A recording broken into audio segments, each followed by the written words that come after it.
തെമ്മാടിത്തമ്പുരാൻ ഭാഗം 10. രചന അവതരണം ദിവ്യരാജ്.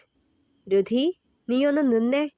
പിന്നിൽ നിന്ന് അച്ചുവിൻ്റെ ഉച്ചത്തിലുള്ള ശബ്ദം ഉയർന്നു വീണ്ടും. പിന്നീന്ന് വിളിക്കേണ്ട അച്ചുവേ, ഞാൻ പോണു. നിക്ക് ഓളെ കാണണം. തിരിഞ്ഞു നോക്കാതെ പറഞ്ഞവൻ. എന്നാ പോ. ചെന്ന് പാതിരാത്രി പെണ്ണുങ്ങൾ മാത്രം താമസിക്കുന്ന വീട്ടിൽ കയറി ഓർക്കെല്ലാവർക്കും ചീത്തപ്പേരുണ്ടാക്കി കൊടുക്ക്. പണമില്ലാന്നേയുള്ളൂ, അന്തസ്സോടെയാ ഓരൊക്കെ ജീവിക്കണത്. ഇനി നീയായിട്ട് ഓരോ നാണം കെടുത്ത്. ഇത്തിരി അമർഷത്തോടെ അച്ചു പറഞ്ഞത് കേട്ട് ഒന്ന് നിന്നവൻ മെല്ലെ തിരിഞ്ഞു നോക്കി. അവൻ പറഞ്ഞത് രുധിന് ഏറ്റിട്ടുണ്ടെന്ന് മുഖത്ത് നിന്ന് വായിച്ചെടുക്കാമായിരുന്നു. ആ വീട്ടിൽ അമ്പിളി മാത്രല്ല, അവളുടെ അമ്മയും അനിയത്തിയും ഉണ്ട്. അക്കാര്യം മറക്കണ്ട നീ. ഇന്ന് ഈ ആവേശത്തിന് പുറത്ത് നീ അവിടേക്ക് കയറി ചെല്ലുമ്പോൾ നാളെ നാട്ടുകാരുടെ മുന്നിൽ അവളും മാത്രല്ല, അവളുടെ വീട്ടുകാരും മോശപ്പെട്ടവരാകും. നിനക്ക് പ്രശ്നമൊന്നും ഉണ്ടാവില്ല, പക്ഷേ അവരുടെ പേര് കളങ്കപ്പെടും. നമ്മുടെ നാട്ടാരുടെ നാവ, ഓർമ്മയുണ്ടാവണം നിനക്ക്. പറഞ്ഞു നിർത്തി അച്ചു. രുധിനെ, നീ ഇത്രയും കാലം ജീവിച്ച പോലല്ല.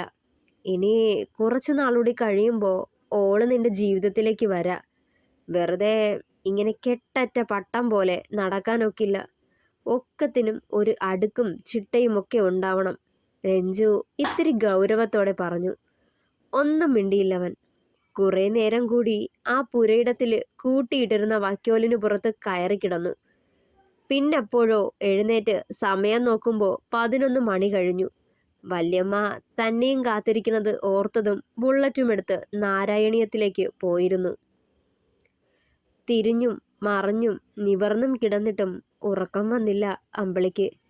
ഒട്ടും മോഹം തോന്നിയിട്ടില്ലാത്ത ഒരാളാ ഒന്നോ രണ്ടോ ദിവസം ഇടപഴകിയപ്പോഴേക്കും എൻ്റെ മനസ്സിലിടം നേടിയത്.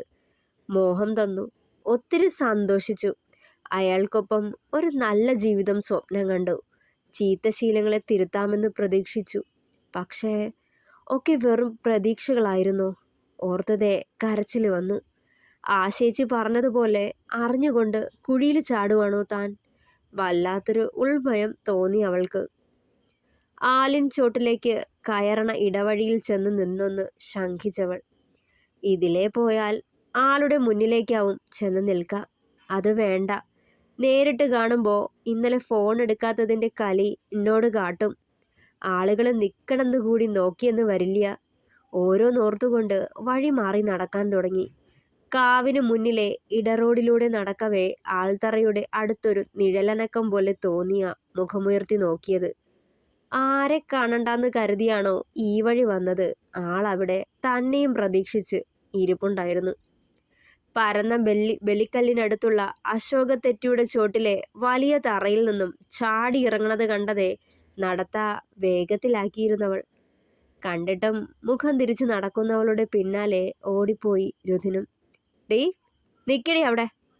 ഒച്ചയിട്ടതും വേണ്ടെന്ന് കരുതിയിട്ട് പോലും നിന്നുപോയവൾ. എന്തിനാടി എന്നെ കണ്ടിട്ടും നിൽക്കാണ്ട് പോണത്? മുണ്ടും മടക്കി കുത്തി ഇത്തിരി ദേഷ്യത്തിൽ അവൾക്കരികിലേക്ക് പാഞ്ഞു ചെന്നിരുന്നവൻ. എന്തിനാ നിൽക്കണേ?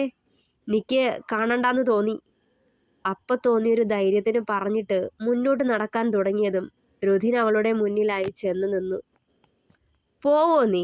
എന്നാ കാണണം എനിക്ക്. അരയിലൂടെ ഇരു കൈയും ചുറ്റി അവളെ തന്നിലേക്ക് അടുപ്പിച്ചവൻ. എന്നെ തൊടണ്ട. നിക്ക് നിങ്ങളെ വെറുപ്പാ, ദേഷ്യ, ഇഷ്ടല്ല. നിങ്ങളെ കാണണ്ട എനിക്ക്. പറയവേ കരഞ്ഞു പോയിരുന്നവൾ. അവൻ്റെ മുഖത്ത് കുസൃതി ചിരിയായിരുന്നു അപ്പോഴും. ഇന്നലെ തല്ലുകൂടണത് കണ്ടോണ്ട് പെട്ടെന്ന് പൊട്ടിമുളച്ച ദേഷ്യവും വെറുപ്പുമല്ലേ?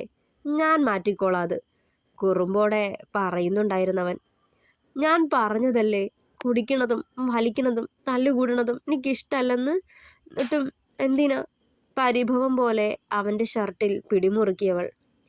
ഞാനും പറഞ്ഞിരുന്നൂലോ എൻ്റെ ശീലങ്ങളൊക്കെ എനിക്ക് മാറ്റാൻ പറ്റില്ലാന്ന്. എന്നെ നന്നാക്കാന്ന് പറഞ്ഞ് അങ്ങോട്ട് വരണ്ടാന്ന് ഇത്തിരി ഗൗരവത്തോടെ പറയവേ ആ മുഖത്തേക്ക് ഉറ്റുനോക്കിയവൾ.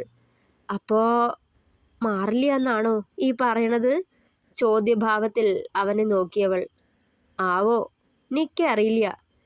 നിന്റെ സ്വഭാവം മാറ്റിയെടുത്ത് നല്ല പിള്ളയാക്കാനൊന്നുമല്ല നിന്നെ കേട്ടാന്ന് കരുതിയേ. കണ്ടപ്പോൾ ഇഷ്ടായി. പാവം കൊച്ചാന്ന് തോന്നി. എന്നെ ഭരിക്കാനും വരില്ലാന്ന് തോന്നി. അതുകൊണ്ടാ ഒരു കൂസലുമില്ലാതെ പറഞ്ഞവൻ. വല്ലാത്തൊരു നോവ് തോന്നി അവൾക്ക്. നേരാണ്, ഒക്കെ നിർത്തിക്കോളാന്ന് ആള് തന്നോട് ഇതുവരെ പറഞ്ഞിട്ടില്ല. ദുശ്ശീലങ്ങളൊക്കെ മാറ്റണമെന്ന് ഫോൺ വിളിക്കുമ്പോൾ പല ആവർത്തി പറഞ്ഞിട്ടുണ്ട്.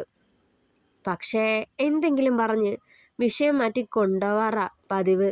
അവൾ ഓർത്തു. നിക്ക് ഒന്നുകൂടി ഒന്ന് ആലോചിക്കണം. കണ്ണുകൾ അമർത്തി തുടച്ചുകൊണ്ടവൾ പറഞ്ഞതും. എന്ത്? നെറ്റി തുളിച്ചവൻ. ഈ വിവാഹം വേണോ വേണ്ടയോ എന്ന് അവൻ്റെ മുഖത്ത് നോക്കി അവളത് പറയുമ്പോൾ ഒരു തരം ഞെട്ടലായിരുന്നു അവനിൽ. അരയിലെ പിടി മുറുകിയപ്പോൾ അത് അവളും അറിഞ്ഞു.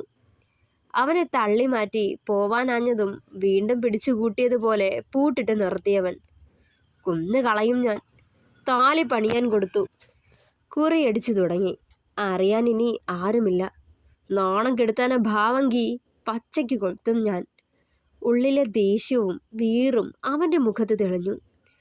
താലി കെട്ടി കൂടെ കൂടണതിലും ഭേദം അതാ. അങ്ങ് കൊന്നേക്കൂ, അതാ നല്ലതേ. മനസ്സിലെ അടക്കാനാവാത്ത ദേഷ്യവും സങ്കടവും മിഴിനീരായി പുറത്തേക്ക് ഒഴുകിയിറങ്ങി. വിട്, എനിക്ക് പോണം. അവൻ്റെ കൈ പിടിച്ചു മാറ്റാൻ നോക്കിയവൾ. ഇല്ല, വിടില്ല.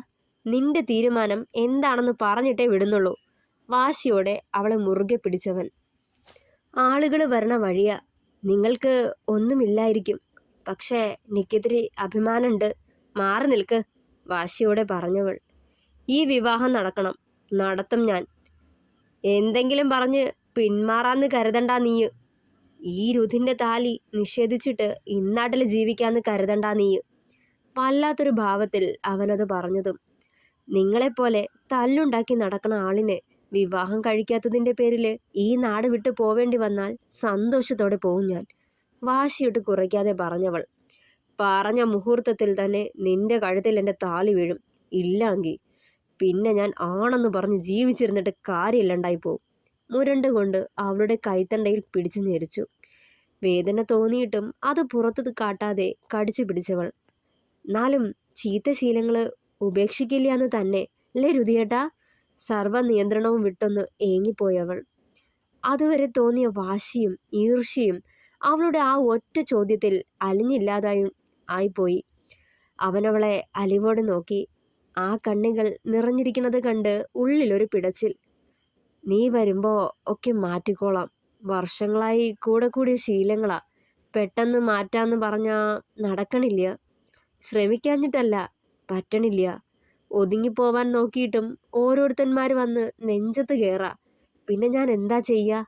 കൈമുഷ്ടി ചുരുട്ടി അമർഷമടക്കിയവൻ. സംശയത്തോടെ നെറ്റിച്ചുളിച്ചു നോക്കിയവൾ രുധിനെ. ഇന്നലെ തന്നെ കാര്യമില്ലാത്ത കാര്യത്തിന് ആ മാക്രി സുഗുവിൻ്റെ വല്യമ്മയെയും നിന്നെയുമൊക്കെ മോശമായിട്ട് പറഞ്ഞുകൊണ്ട് തല്ലിപ്പോയതാ. അവൾക്ക് മുന്നിലവൻ ഏറ്റു പറയാൻ തുടങ്ങി. രഞ്ജിയുടെ പെങ്ങളുടെ ആവശ്യത്തിന് ഓൻ്റെ അച്ഛൻ കുറേ കാശ് ആ മാക്രിയുടെ കയ്യിൽ നിന്ന് വാങ്ങിയിരുന്നു. അത് തിരികെ കൊടുക്കാൻ പറ്റാണ്ടായപ്പോൾ ഓൻ്റെ അച്ഛൻ ഓട്ടോറിക്ഷ സുഗു പിടിച്ചെടുത്തു. രഞ്ജി കാര്യം എന്നോട് വന്ന് പറഞ്ഞു. കുറച്ച് കാശ് കടം ചോദിച്ചു. ആ കാശ് കൊണ്ടുപോയി കൊടുത്ത് ഓട്ടോറിക്ഷ എടുക്കാൻ പോയതാ ഞാൻ അവൻ്റെ ഒപ്പം. അന്നേരം എൻ്റെ വല്യമ്മ ഇതുവരെ വിവാഹം കഴിക്കാത്തതിൻ്റെ കാര്യം പറഞ്ഞ് എന്തൊക്കെയോ പറഞ്ഞു. തല്ലാനാ തോന്നിയേ. പിന്നെ ഈ നേരത്തെ ഒരു തല്ലുപിടുത്തം വേണ്ടെന്ന് കരുതിയാ തിരികെ പോവാനൊരുങ്ങിയേ. അപ്പം ചോദിക്കുക, രണ്ടാം കെട്ടുകാരിയായ നിന്നെ ഞാൻ കെട്ടണത് എനിക്ക് വേണ്ടി മാത്രമാണ്, അതോ ചങ്ങാതിമാർക്ക് പകുത്ത് കൊടുക്കാൻ കൂടിയാണോന്ന്? അതും കേട്ട് നിന്നിട്ട് കയ്യും കെട്ടി തിരികെ പോരാൻ തോന്നിയില്ല. കാരണം നോക്കിയൊന്ന് പുകച്ചു. അപ്പോൾ അവനും തിരിച്ചു തല്ലി.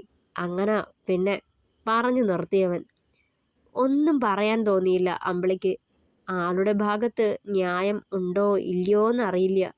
പക്ഷേ വീണ്ടും കുറ്റപ്പെടുത്താൻ തോന്നിയില്ല.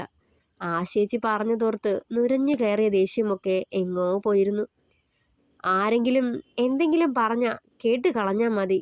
തല്ലുകൂടാൻ നിൽക്കണ്ട. വിവാഹത്തിന് ഇനി അധികം ദിവസമൊന്നുമില്ല. എന്തിനാ എൻ്റെ സമാധാനം കൂടി കളയണേ? അത്രമാത്രം പറഞ്ഞുകൊണ്ട് മുന്നോട്ട് നടന്നവൾ. എന്നാലും എന്നെ വേണ്ടെന്ന് പറയാൻ തോന്നിയില്ലോ നിനക്ക്? അതിത്തിരി കൂടിപ്പോയി. പിന്നിൽ നിന്ന് അവൻ്റെ ഒച്ച കേട്ടതേ ചിരി കടിച്ചു പിടിച്ചു അമ്പിളി. തുടരും. പ്രിയപ്പെട്ടവരെ, അഭിപ്രായങ്ങൾ പറയണേ. കഥ ഇഷ്ടമായാൽ ലൈക്ക് ചെയ്യുക, കമൻറ്റ് ചെയ്യുക, സപ്പോർട്ട് ചെയ്യുക, ഷെയർ ചെയ്യുക. താങ്ക്